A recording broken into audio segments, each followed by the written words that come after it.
حضرت ابو ہریرہ رضی اللہ عنہ بیان کرتے ہیں، میں نے رسول اللہ صلی اللہ علیہ وسلم کو فرماتے ہوئے سنا، بندے سے روز قیامت اس کے اعمال میں سے سب سے پہلے نماز کا حساب لیا جائے گا۔ اگر وہ صحیح ہوئی تو وہ فلاح و نجات پا گیا، اور اگر وہ صحیح نہ ہوئی تو پھر وہ ناکام و نامراد ہوگا۔ اگر اس کے فرائض میں کوئی کمی ہوئی تو رب تعالیٰ فرمائے گا، دیکھو کیا میرے بندے کے کچھ نوافل ہیں، تو اس طرح فرائض کی کمی ان نوافل سے پورا کر دیا جائے گا۔ پھر باقی اعمال کا حساب اسی طرح ہوگا، اور ایک دوسری روایت میں ہے، پھر زکوٰۃ کا حساب بھی اسی طرح ہوگا، اور پھر باقی اعمال کا حساب بھی اسی مذکور مثال کی طرح ہوگا۔ سیدنا عبداللہ بن عباس رضی اللہ عنہ سے مروی ہے کہ رسول اللہ صلی اللہ علیہ وسلم نے اپنے رب سے روایت کرتے ہوئے فرمایا، بے شک تیرا رب نہایت رحم کرنے والا ہے۔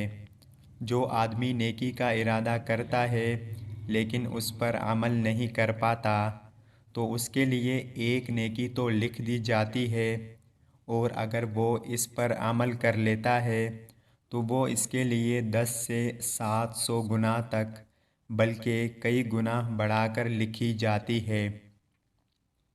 لیکن اگر کوئی برائی کا ارادہ کرتا ہے اور وہ اس پر عمل نہیں کرتا تو اس وجہ سے اس کی ایک نیکی لکھ دی جاتی ہے، اور اگر وہ اس پر عمل کر لیتا ہے تو اس کے لیے ایک برائی لکھی جاتی ہے، یا اللہ تعالیٰ اس کو بھی معاف کر دیتا ہے۔ اب اللہ تعالیٰ کے ہاں وہی ہلاک ہوگا جس نے ہلاک ہی ہونا ہے۔ حضرت زینب بن حجش رضی اللہ عنہا نے بیان کیا کہ ایک دن رسول اللہ صلی اللہ علیہ وسلم ان کے پاس گھبرائے ہوئے داخل ہوئے۔ آپ صلی اللہ علیہ وسلم فرما رہے تھے کہ تباہی ہے عربوں کے لیے اس برائی سے جو قریب آ چکی ہے۔ آج یاجوج و ماجوج کی دیوار سے اتنا کھل گیا ہے، اور آپ صلی اللہ علیہ وسلم نے اپنے انگوٹھے اور اس کی قریب والی انگلی کو ملا کر ایک حلقہ بنایا۔ اتنا سن کر زینب بن حجش رضی اللہ عنہا نے بیان کیا کہ میں نے عرض کیا، یا رسول اللہ صلی اللہ علیہ وسلم، تو کیا ہم اس کے باوجود ہلاک ہو جائیں گے کہ ہم میں نیک صالح لوگ بھی زندہ ہوں گے؟ نبی کریم صلی اللہ علیہ وسلم نے فرمایا کہ ہاں، جب برائی بہت بڑھ جائے گی۔